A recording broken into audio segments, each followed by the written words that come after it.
Hello जी। आज मैं बताऊंगा आपको एचसीबीसी ऑनलाइन एप्लीकेशन फॉर्म करने का कंप्लीट प्रोसीजर। तो थोड़ा सा मैं अपने बारे में बता दूं। मेरा नाम अरसलान है और मैं लंदन में बैंड 6 फिज़ियोथेरेपी के लिए मैं लंदन में as a band 6 physiotherapist job कर रहा हूं। तो मैंने सोचा आप लोगों के लिए थोड़ा गाइड भी बना दूं, क्योंकि बहुत सारे बच्चे मुझे डीएम करते रहते हैं कि एचसीबीसी में अप्लाई करना है, किस तरह करना है। तो हम without wasting any time let's start. सबसे पहले आपने वेब ब्राउज़र में जाना है, वहाँ पे लिखना है HCPC कस्टम पोर्टल, जस्ट लिखना है और उस पर क्लिक कर देना है। तो ये इस तरह से आपका पेज आ जाएगा और नीचे जाना है क्रिएट और कंटिन्यू ऑनलाइन फॉर्म। कुछ लोगों का ऑलरेडी अकाउंट बना होता है तो लाइक बना नहीं होता कि अगर किसी ने अकाउंट बनाया हुआ है तो यहाँ पे वो ईमेल और पासवर्ड साइन इन कर सकते हैं। लेकिन जो लोग न्यू हैं उन्होंने जाना है sign up now. Sign up now जाके यहाँ पे अपनी ईमेल एड्रेस देनी है, सेंड वेरिफिकेशन कोड पे क्लिक करना है, वेरिफिकेशन कोड आ जाएगा, पासवर्ड लगाना है, सेम पासवर्ड, और मेक श्योर कर लें कि वो पासवर्ड आप भूलें नहीं। और उसके बाद आपने अपना नाम देना है और यहाँ से क्रिएट कर लेना है। क्योंकि मैंने ऑलरेडी बनाया हुआ था तो मैं वहाँ से लॉगिन कर लेता हूँ।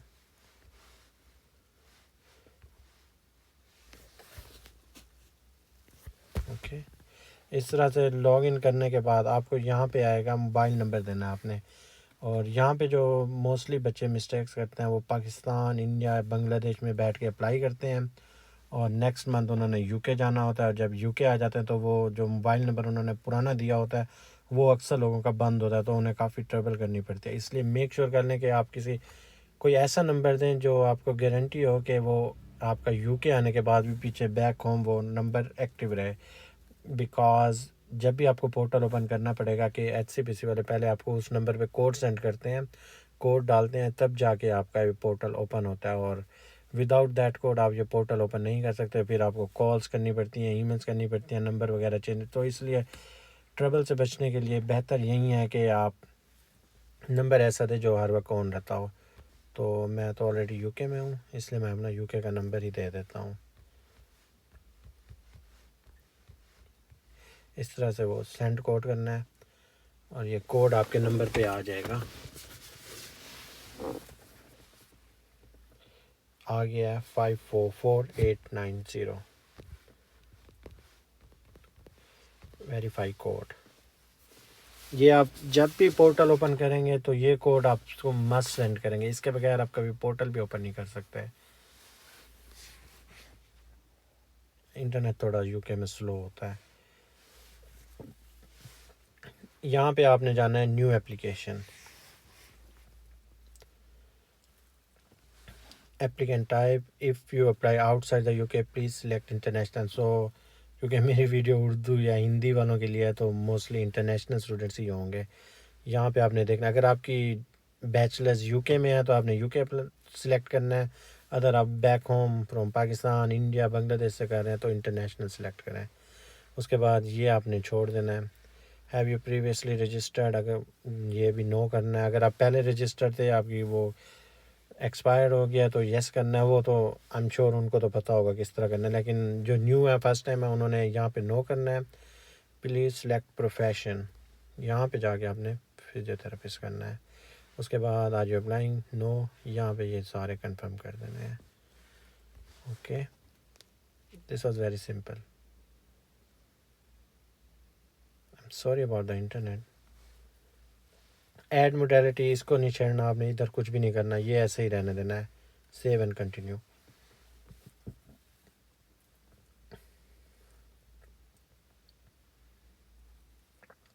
यहाँ पे आपने लाइक जो भी हैं आप मिस्टर मिसेज। और ये मैं आप सब लोगों को बता दूं, पाकिस्तान वाले समझते हैं कि वो डॉक्टर और फिजियोथेरेपिस्ट हैं, लेकिन यहाँ पे ये लोग डॉक्टर नहीं लगा सकते अनलेस के वो उन्होंने पीएचडी की हुई है। तो इसलिए आपने, यू आर अ फिजियो है not the doctor. They don't use the word doctor for them, even GP don't use it. J they said is GP, doctor, physio, ये 3 डिफरेंट चीज़ें हैं। तो ये सब तो छोड़ें। यहाँ पे टाइटल में आपने मिस्टर करना है। अगर किसी ने का लीगल नेम चेंज, ये मोस्टली उन लोगों के लिए होता है जो मैरिड गर्ल्स होती हैं। वो शादी से पहले उनका सर नेम फादर नेम के साथ होता है, शादी के बाद फिर हस्बैंड नेम होता है, तो वो यहाँ पे इसे यस कर सकते हैं। और प्रीवियसली नेम लिखते थे। यहाँ पे आपने डेट ऑफ बर्थ देनी है। चलिए मैं अपनी ये दे दी मैंने, country of birth like Pakistan. Okay, और ये सारे सर्टिफाई करने हैं डॉक्यूमेंट्स। ये मैं आप लोगों को दूसरी वीडियो में बता दूंगा कि डॉक्यूमेंट्स को सर्टिफाई किस तरह करना है। ये नहीं कि नॉर्मल सर्टिफाई नहीं होता, इसमें ये लाइन लिखनी होती है, I certify that this is the true copy of the original document. और यहाँ पे ऐड फाइल में ऐड फाइल करके यहाँ पे आपने लगाना होता है अपना passport. This is like your proof of address. बस मेक श्योर कर लें कि ये जो पासपोर्ट की आप स्कैन कॉपी लगाएंगे वो सर्टिफाइड हो किसी भी प्रीवियस HCPC रजिस्टर्ड फिजियो से, किसी like it can be any grade 17 officer. उसके बाद फिर आपने करना है सेव एंड कंटिन्यू। मैं आप लोगों को एक और वीडियो बनाऊंगा special how to certify your documents. यहाँ पे मेल, यहाँ पे इंडियंस करेंगे और पाकिस्तानी। ये तो सिंपल सी चीज़ है, सर्च करें आ जाएगा इस तरह से, सिलेक्ट, सेव एंड कंटिन्यू।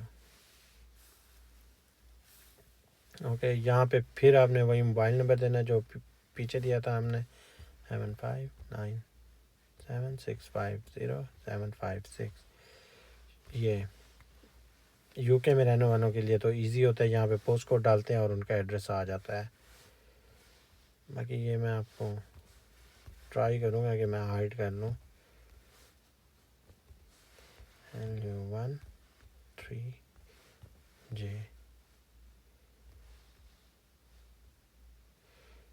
ये लुकअप एड्रेसेस, इस तरह से एड्रेस आ जाते हैं। ये मैंने हमें किसी का दे दिया है। और यहाँ पे आपने देना है अपनी, इट कैन बी आप bank statement, it can be any bills like mobile SIM card bill और इलेक्ट्रिसिटी बिल, जिसमें आपका एड्रेस मेंशन हो और उसे सर्टिफाई भी कराना है सेम बंदे से जो आपने पहले सर्टिफिकेशन कराई हुई थी।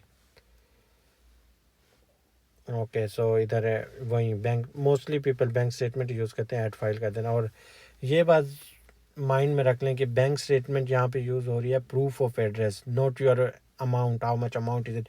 If it there is zero amount in the account that can be used as your proof of address. It means like you live in that place, that's a proof. यहाँ पे ऐड फाइल करके वो लगा देनी है।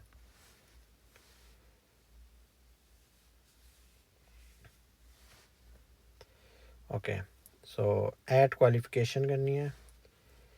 यहाँ पे name of qualification in Pakistan हुई से doctor of physical therapy. Okay, so I think in India it is called as bachelors of physical therapy. यहाँ पे भी इंग्लिश में भी इसी को ऐसा ही कहते हैं।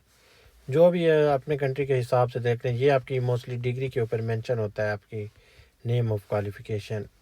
यहाँ पे आके आपने अपने इंस्टीट्यूट का सिंपल नेम लिखना है पहले, उसके नीचे वाली लाइन पे एड्रेस लिख देना है। ये करके फिर आपने देखना है स्टार्ट डेट ऑफ कोर्स, ये मोस्टली आपके कोर्स इन्फॉर्मेशन फॉर्म पे लिखी होती है, और एंड डेट ऑफ प्रोग्राम। ये मेक श्योर कर लें, ये मैं आपको समझा दूँ। इधर name of the course coordinator, it can be you or any teacher, HOD, आपकी यूनिवर्सिटी से कोई भी बंदा हो सकता है जिसके पास आपका कोई, like it can be from the accounts department, it can be head of department, it can be principal, it can be even a simple teacher. यहाँ पे अपने टीचर लिखना है, जॉब टाइटल, और मेक श्योर कर लें कि उसके पास प्रोफेशनल ईमेल हो।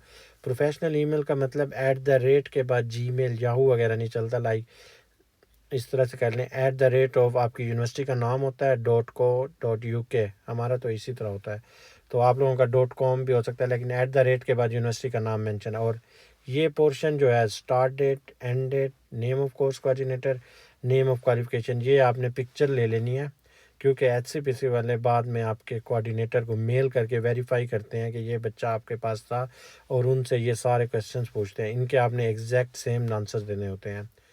ये आपने नहीं देने होते, लाइक आपके कोर्स कोऑर्डिनेटर ने देने होते हैं। सो ये कह रहे हैं कि ये सारा कुछ मैं फिल कर लूँ, ये मैं ही लिख रहा हूँ। ओके, ये मैं आज की डेट डाल देता हूँ। ओके, इस तरह से आपने करना है।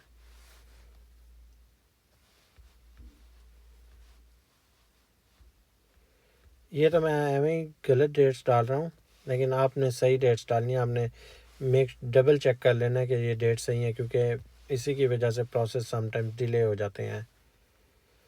ये आपने और याद भी कर लेना है। नेम ऑफ कोर्स कोऑर्डिनेटर मैं लिख देता हूँ, it can be anything, like मैं तो ऐसे ही लिख रहा हूँ, ये तो आप लोगों को दिखाने के लिए है, लेकिन आपने यहाँ पे कोई स्पेलिंग मिस्टेक्स नहीं करनी। उसके बाद यहाँ पे आप लोगों के 3 टाइप्स ऑफ डॉक्यूमेंट्स यूज़ होंगे। फर्स्ट आपकी डिग्री, आपकी ट्रांसक्रिप्ट, और कुछ लोगों की एक ही ऑफिशियल ट्रांसक्रिप्ट होती है। कुछ यूनिवर्सिटीज़ में एवरी ईयर की अपनी अपनी ट्रांसक्रिप्ट होती है। कुछ लोगों के अपने अपने सेमेस्टर, वो सारे अपने इधर लगा देने हैं। और डिग्री और ट्रांसक्रिप्ट को आपने किसी से अटेस्ट करा लेना है, किसी भी जो प्रीवियसली जिनसे करा रहे हैं, एक ही बंदे से आपने अटेस्ट करा लेना है। उसके बाद यहाँ पे एक और चीज़ यूज़ होती है, कोर्स इन्फॉर्मेशन फॉर्म। वैसे तो HCPC ने उसका सैम्पल कॉपी दी हुई है अपनी वेबसाइट पे, वहाँ पे भी देख सकते हैं, लेकिन मोस्टली ये आप हर यूनिवर्सिटी के पास अपना कोर्स इन्फॉर्मेशन फॉर्म होता है। वहाँ पे आपकी course start date, course end date वो भी लिखे होते हैं, और वो आपने यूनिवर्सिटी से स्टैंप करा के इधर स्कैन कॉपी भेजनी है। उसका फर्स्ट एंड सिर्फ लास्ट पेज स्कैन होता है। वो समटाइम 60 पेजेस के होते हैं, किसी यूनिवर्सिटी के 100 पेजेस के हैं। वो आपने सारे पेजेस स्कैन नहीं कराने, सिर्फ first and last page scan कराना है। ये 3 टाइप्स ऑफ डॉक्यूमेंट्स याद रखने, आपने मिसिंग नहीं करनी इधर, डिग्री, ट्रांसक्रिप्ट, और थर्ड वन आपका है कोर्स इन्फॉर्मेशन फॉर्म। ये अपलोड करके कंटिन्यू कर देना है। उसके बाद ये आ गया आपका save and continue. Qualification section complete. Qualification है, एक और चीज़ मैं आपको बताता जाऊँ, अगर आपके पास मास्टर्स डिग्री है तो वो आपको लगा सकते हैं, लेकिन it's not compulsory. You can do it with your bachelors degree. तो ज़रूरी नहीं है कि आप मास्टर्स की डिग्री लगाएं। और फिर आपको एक और कोर्स कोऑर्डिनेटर चाहिए होगा तो वो डबल मेल्स करेंगे, तो इससे थोड़ा आपका प्रोसेस स्लो हो जाएगा। लेकिन ये है कि अगर आपका गैप है तो वो आपका जस्टिफाई हो जाएगा कि आप गैप में MS कर रहे थे। तो ये सब करके उसके बाद आपने प्रोफेशनल एक्सपीरियंस, यहाँ पे आपके पास जितने भी एक्सपीरियंस हैं वो लगा देने हैं, लेकिन कोशिश करें कि एक ही एक्सपीरियंस लगाने की कोशिश करें। अगर आपका 2 साल का एक्सपीरियंस है तो एक ही यूज़ करें, लाइक 3 महीने इस तरह के। अगर बढ़ाते जाएंगे तो वो ईमेल बढ़ती जाएंगी और वो वेरिफिकेशन प्रोसेस में स्लो। यहाँ पे एक चीज़ जो सबसे ज़्यादा कंफ्यूज करती है, यहाँ पे नेम ऑफ एम्प्लॉयर, और यहाँ पे आप सिर्फ अपने एम्प्लॉयर का नाम भी लिख सकते हैं या अपने क्लिनिक का नाम भी लिख सकते हैं। यहाँ मैं लिख रहा हूँ पॉली क्लिनिक। और position held in your language, it can B chartered physiotherapist. Same position held in English, same chartered physiotherapist. Hours work, like generally people 38 hours work करते हैं एक वीक में। यहाँ पे स्टार्ट डेट देनी है, उसके बाद एंड डेट दे देनी है। ये सारा कुछ आपने इसकी पिक्चर ले लेनी है, क्योंकि HCPC वाले आपके एम्प्लॉयर को मेल करके ये सारी इन्फॉर्मेशन उनसे पूछते हैं। और अगर कुछ लोग स्टिल इन द क्लिनिक है तो वो यहाँ पे प्रेजेंट डे कर देते हैं। एंड ऑफ प्लेसमेंट फिर उधर लिखने की ज़रूरत नहीं होती। लाइक अगर you are still in working तो यहाँ पे सेव एंड कंटिन्यू। ये स्टार्ट डेट और एंड डेट आपने अपने एक्सपीरियंस लेटर से देख के लिखनी है, और एक्सपीरियंस लेटर पे मेक श्योर कर लें कि आपकी पोजीशन मेंशन्ड हो। यहाँ पे उसकी कॉन्टैक्ट डिटेल्स देनी है, यहाँ पे मोबाइल नंबर आ जाएगा, यहाँ पे उसकी ईमेल आईडी, और normally email ID professional email ID चलती है यहाँ पे। लेकिन अगर यहाँ पे, सॉरी वो मैं भूल गया था, यहाँ पे नेम आएगा, यहाँ पे मोबाइल नंबर आएगा, और यहाँ पे आपके क्लिनिक का एड्रेस आएगा। ये लुकअप एड्रेस, सेम एड्रेस दे देते हैं ताकि इजी रहे। लुकअप LU1,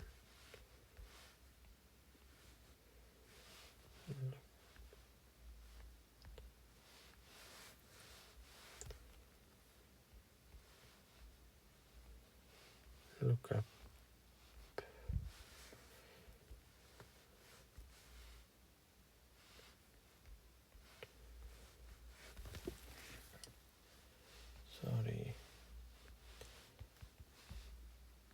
तो ये मोस्टली आ जाना चाहिए था, एड्रेस सर्च नहीं हो रहा। तो ये मैं आपको एक्सप्लेन कर देता हूँ। सबसे पहले तो यहाँ पे आपने कॉन्टैक्ट नेम लिखना है, आपके सुपरवाइज़र और मैनेजर का नाम। ये उस बंदे का नाम लिखना है जिसकी आप ईमेल आईडी यूज़ करने वाले हैं। तो आपने यहाँ पे नाम लिखना है, यहाँ पे प्रोफेशनल ईमेल लिखनी है। ये इस तरह से होती है professional email. It should be like that, @polyclinic.com .co.uk। वो आपके कंट्रीज़ में डिफरेंट होता है, यहाँ पे .co.uk चलता है। ये इस तरह की प्रोफेशनल। लेकिन अगर आपके एम्प्लॉयर के पास प्रोफेशनल ईमेल नहीं है तो आप जीमेल वाली भी दे सकते हैं, लेकिन वो जीमेल वाली ईमेल आपके क्लिनिक की जो वेबसाइट है वहाँ पे मेंशन होनी चाहिए। और HCPC वाले आपके एम्प्लॉयर को कांटेक्ट करेंगे और वहाँ पे उन्हें लेटर हेड पे लिख के भेजना पड़ेगा इसका रिप्लाई। ये हो जाता है जीमेल के साथ। वो मैं अपना इंस्टाग्राम और मोबाइल नंबर की डिटेल्स दे दूँगा। आपने अगर इसके मज़ीद कुछ पूछना तो वो मुझसे पूछ सकते हैं। जीमेल से भी हो जाता है, लेकिन बेहतर यही है कि प्रोफेशनल होनी चाहिए। लेकिन अगर जीमेल है तो आपके लेटर हेड के ऊपर जीमेल आईडी मेंशन होनी चाहिए। उसके अलावा फिर जो आप HCPC वाले मेल करेंगे वो अपने लेटर हेड पे लिख के आपको बाय पोस्ट भेजनी पड़ती है। बाकी चीज़ें सिंपल हैं। यहाँ पे उसका मोबाइल नंबर, यहाँ पे एम्प्लॉयर का पोस्ट कोड, यहाँ पे कंप्लीट एड्रेस, सिटी और सेव एंड कंटिन्यू कर देना है। सिंपल सा है। उसके बाद ये सबसे ट्रिकी सेक्शन है। ये आपने पहले HCPC की वेबसाइट से पढ़ लेना। ये लोग कहते हैं कि न्यूरो के केसेस भी होने चाहिए, MS के भी आपने कवर किया हुआ हो, उसके अलावा ऑर्थोपेडिक का भी आपका एक्सपीरियंस हो। ये सेक्शन काफ़ी लंबा होता है, ये आपके एक्सपीरियंस पे डिपेंड करता है। अगर किसी का 5 इयर्स का एक्सपीरियंस है तो उसे बहुत ज़्यादा डिटेल्स देनी पड़ेगी।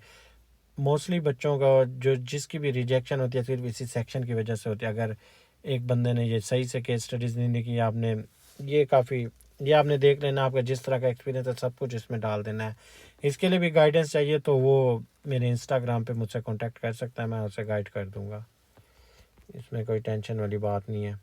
ये काफ़ी जितना ज़्यादा लिखेंगे उतना अच्छा है। और बड़ा ही क्लियर से लिखें कि आपने ट्रीटमेंट प्लान कौन सा यूज़ किया था, डायग्नोसिस किस तरह आप बनाते हैं, उसके बाद डिस्चार्ज सेशन किस तरह होते हैं, आपने सब कुछ इसमें मेंशन करना है। सबसे पहले आपने देखना इनिशियल असेसमेंट में हमने इसका फलां डायग्नोसिस हुआ था, उसके बाद हमने इतने ट्रीटमेंट सेशन के लिए हम ये प्रोटोकॉल फॉलो करते हैं, हम NHS गाइडलाइंस फॉलो करते हैं, WHO गाइडलाइंस फॉलो करते हैं, सब कुछ इसमें लिख देना होता है। उसके बाद ये लिख के सेव एंड कंटिन्यू। और यहाँ पे आपने अपना एक्सपीरियंस लेटर डाल देना। अगर आपके एक से ज़्यादा हैं तो सबके लिए डिफरेंट यहाँ पे एक एक्सपीरियंस डाल दिया। अगर एक से ज़्यादा हैं तो ऐड प्रोफेशनल एक्सपीरियंस, एक और एक्सपीरियंस ऐड भी कर सकते हैं। 3 है तो 3 बार ऐसा करना पड़ेगा, तो उसकी भी केस स्टडीज़ अलग से लिखनी पड़ेंगी। उसके बाद यहाँ से सिंपल सा सेव एंड कंटिन्यू कर देना है। ये professional registration membership, this section is optional for Pakistan and India. I don't know about other countries but it is optional in Pakistan and India. इसके बगैर भी रजिस्ट्रेशन हो जाती है। अगर आपके पास ऑलरेडी पाकिस्तान में पेप्टा की रजिस्ट्रेशन है तो this is well and good. यहाँ पे आपने येस करना है। अगर आपके पास रजिस्ट्रेशन है तो नेम ऑफ ऑर्गेनाइजेशन पेप्टा लिख देना है। उसके बाद इन इंग्लिश पेप्टा, रेफरेंस नंबर वो आपके सर्टिफिकेट पे होता है, start of membership, are you still part, yes और नो वो आपको समझ आ जाएगी अगर पार्ट हो तो हो। उसके बाद एंड में पेप्टा की वेबसाइट दे देनी है, वो आपको मिल जाएगी। वहाँ पे पेप्टा की वेबसाइट ओपन करके उसे कॉपी करके यहाँ पे पेस्ट कर देना है। Email address of relevant department, यहाँ पे भी आपने एक बंदे की ईमेल देनी है जो वेरीफाई करे कि आप पेप्टा के ऑर्गेनाइजेशन के पार्ट हो। आई रिकमेंड कि आप नो कर दें। अगर आपके पास ऑलरेडी नहीं है तो न्यू रजिस्ट्रेशन लेने की आपको ज़रूरत नहीं है। तो this saves time for HCPC and you and it saves your money as well. Save and continue. I repeat, पेप्टा ऑर्गेनाइजेशन या कोई भी ऑर्गेनाइजेशन, अगर if you are a member of any organisation this section is optional. If you don't have any registration और membership with any regulatory body, उसके बगैर भी ये आपका प्रोसेस हो जाता है। फिर से सेव एंड कंटिन्यू कर देना है। ये इंग्लिश लैंग्वेज प्रोफिशेंसी, यहाँ पे मैं कुछ चीज़ें क्लियर कर दूँ, आइल्स और टॉफिल तो एक्सेप्टेबल हैं, लेकिन इंग्लिश लैंग्वेज सर्टिफिकेट जो यूनिवर्सिटीज़ बना देती हैं वो यहाँ पे वैलिड नहीं है। इन्होंने क्लियरली मेंशन किया हुआ है कि वो अगर आप उनकी वेबसाइट पे जाएं, इंग्लिश प्रोफिशेंसी लेटर्स वैलिड नहीं है। अगर आपकी qualification through out the life English थी, लेकिन आप एक इंग्लिश स्पीकिंग कंट्री में नहीं रहते, तो it means you need to give IELTS, और यहाँ पे आपने आइल्स यस करना है। एंड फॉर सम कंट्रीज़, अगर लाइक आप you live in Australia, you live in USA, you live in Canada, तो आपको ये आइल्स की ज़रूरत नहीं है, because you are already living in a English speaking country. English में एजुकेशन होने का ये मतलब हरगिज़ नहीं है कि your first language is English. आपको एक ऐसे एरिया में रहना ज़रूरी है जहाँ पे आप इर्द गिर्द के लोग इंग्लिश बोलते हैं, तब आप ये सेक्शन स्किप कर सकते हैं, लेकिन अदरवाइज़ पाकिस्तान और इंडिया वालों के लिए आइल्स कंपलसरी है। और आइल्स के बैंड 7 होने चाहिए with no less than 6.5 in any. ये से सेव एंड कंटिन्यू। यहाँ पे ये डिक्लेरेशन वगैरह कर देनी है कोई, ये तो सिंपल सी है, ये आपने नो वगैरह करते जाना है। कोई क्रिमिनल ऑफेंस है तो अगर आपका कोई ऐसा इशू है तो आपने येस देना है, और अगर आपने कोई उसके लिए सज़ा काटी हुई है तो आपने उसका प्रूफ दे देना है, तो ये सिंपल सा आपका हो जाएगा। इसमें कोई टेंशन वाली बात नहीं है। ये मैं सारे नो कर देता हूँ।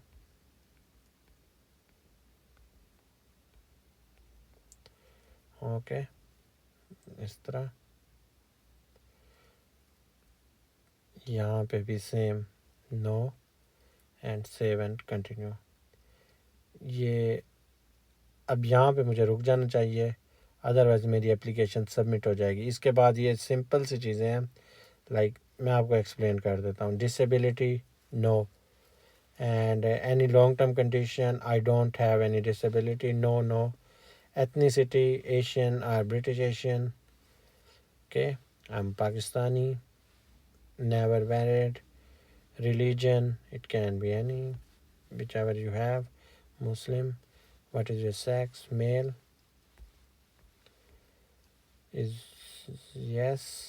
Sexual orientation, ये सारी बहुत ही लाइक हर बंदे को खुद ही पता होती है अपनी। ओके, यहाँ पे आपने कंफ्यूज नहीं होना। आप एक state runner, state funded outside the UK वाला सिलेक्ट करना है, ये रहा। इससे कोई इतना ज़्यादा फ़र्क नहीं पड़ता, या भी एप्लीकेशन पे कुछ भी इफ़ेक्ट नहीं करेगा। यहाँ पे फिर आपने ये सारे क्लिक करके यहाँ पे सबमिट का बटन आ जाएगा, आई शो यू, सारे क्लिक कर देने हैं।